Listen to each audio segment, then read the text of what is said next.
Hi guys, it's Natasha. Welcome back to my channel and another cancer health update. Sorry if you hear my husband in the background. He's on a phone call in the house and I am just in my garage doing some yoga, just filming a pose that I do every Saturday for Instagram.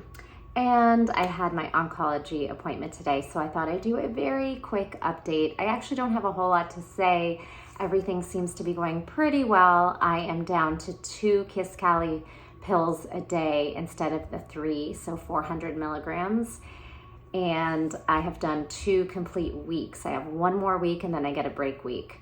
My neutrophil levels were just under 1,000, which is supposed to be the cutoff of where you stop it and take a break. But my oncologist agreed that we could just try to finish out this week and hopefully I don't get sick or any infections. And then I'll get that break week. So we're trying to get me to complete 2 cycles since I had to pause after my first cycle. So I had done 3 weeks at 3 pills. My levels fell so low. After the break week, I had to take 2 extra weeks off. Then I went back on. Now I've taken 2 weeks of 2 pills. All my counts are pretty low, under what they should be, but kind of borderline on whether I can continue or not. And we're going full force just to, again, just get the medication in to try to put some damage to those nodules I had in my chest wall. So after we complete 3 cycles, I will get a PET scan. So probably March, April. I thought it was going to be every 3 months, but since I haven't really got this under control, managing how much Kisqali my system can take, we're just going to put that off a little bit until I can get 3 cycles of it through. My EKG was good. My heart is good. I didn't get the Lupron because I do that once a month, and I got that one 2 weeks ago. And anastrozole, I don't seem to be having any side effects from. I think it's similar enough to tamoxifen where my body is doing okay on it. I haven't really had much of anything. I've had a little bit of the itchy tattoos coming back, not as intense. Hot flashes are just a handful a day, which, as I've said before, are quite manageable, not too big of a deal. No mouth sores. And what was my other one? The eye stuff hasn't come back. I have not seen any of those flashing lights at all yet. So hopefully that one's gone. I mean, that one's not a huge deal. It's just kind of trippy. The other good thing is my oncologist said that since I do have the neutropenia and I was supposed to be making a decision on which bone intervention I wanted to take, she said that my level wasn't that bad and I didn't need to think about that yet, that we can just, I can just take the vitamins I'm going to take. I got some bone health vitamins on Amazon and I started those. So I take like 2 pills of those and I take a magnesium, iron, and zinc pill a day. And then I actually, oh gosh, I'm going to forget the name of it. Do I have to pause this and go get it? I think I do. I'm trying to do these without editing, so they're just quick and up there, but I'm gonna go and run and get the vitamin or supplement that I just bought at the store a couple days ago.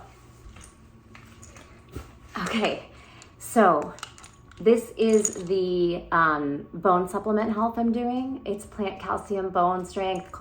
New Chapter is the brand. Organic, GMO, no, non-GMO, all that good stuff. So I'm taking these now. And then I got berberine, which is supposed to further lower your blood sugar.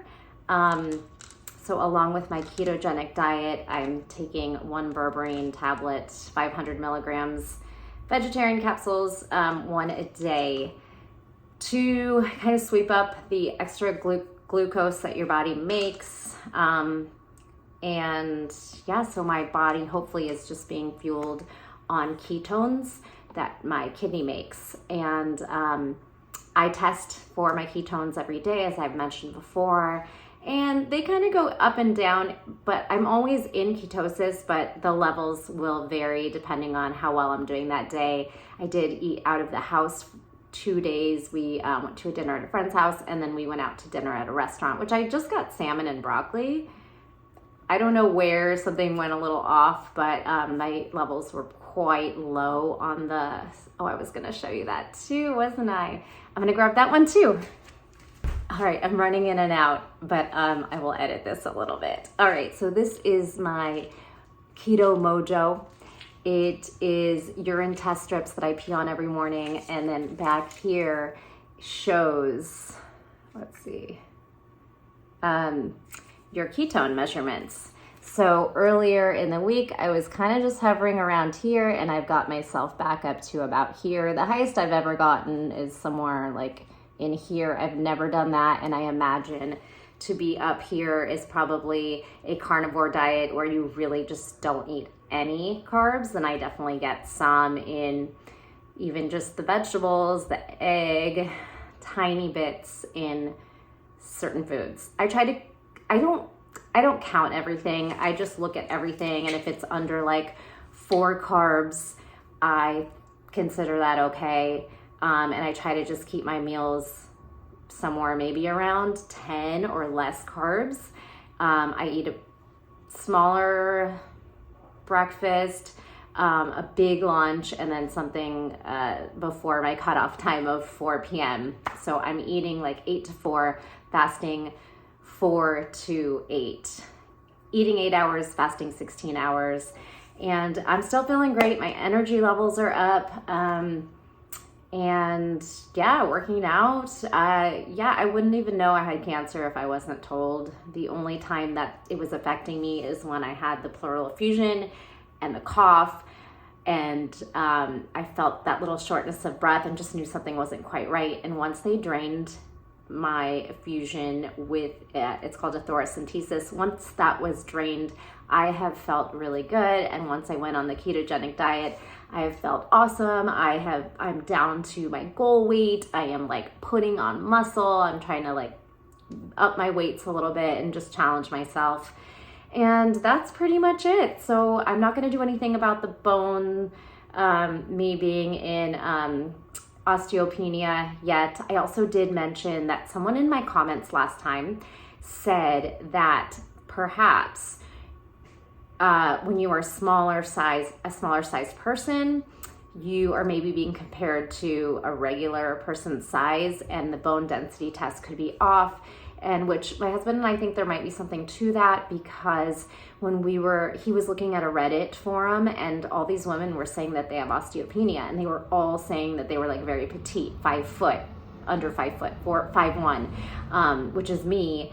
And that they all had it, and they work out a lot, and they were very surprised. So there might be something to it that when you're just comparing on a chart that we're small boned. But she didn't seem to know what the other test was. Someone had mentioned that they were able to do a different test for the blood bone density test. So she didn't know what that is. I think she's going to look into it. It was someone in my comments that is from Canada. So if you know what that alternate blood work bone density test is, let me know so I can let her know, and maybe that's something I can do in the future, because I don't know if that could have any factor in it. Like I said, I've worked out my whole life. I feel super strong, but the tamoxifen I was on that for over 4 years. There's definitely a possibility that could have stripped some of my bone strength, although some people think that tamoxifen actually helps your bones, and then some people think that if you're premenopausal that it hurts you. And I was premenopausal, so I think it did hurt me in the long run. But again, I'm just happy that I'm not going to have to make that decision, do anything about that. I'm just going to take my vitamins, keep exercising and eating well. So now I take the supplements, I take the berberine, I take this new chapter, and then I didn't bring the other one down, but it's just like a Trader Joe's calcium, magnesium, and zinc, I think. So loading up, taking my medications, anastrozole and 2 Kisqali pills, and feeling great. Thanks for being here. I hope you have been able to check out my workouts, maybe do a yoga class or Pilates or some dumbbells or kettlebells, something with me. And if not, if you're just here to hear my cancer journey, I am very happy to have you here. And thanks for continuing to be so kind in the comments and share your stories with me. I did have someone say like, "Rip, Natasha," and I'm like, am I dead? I don't think I'm dead yet. I don't feel like that's gonna happen. I have a lot of positive thoughts, and I think we're gonna find either a cure to cancer, or I'm just going to keep living my life on these drugs. But I will talk to you later. I guess I'll just continue to update every 2 weeks, since I'll have a little bit to say after the appointments. And soon I'll only have to go back once a month once we get these neutrophil cell count levels leveled out. And I just will go in for the Lupron and probably blood work at that time. So we are doing well. Thank you so much. I will talk to you later. Have a beautiful weekend or beautiful rest of your day. Bye.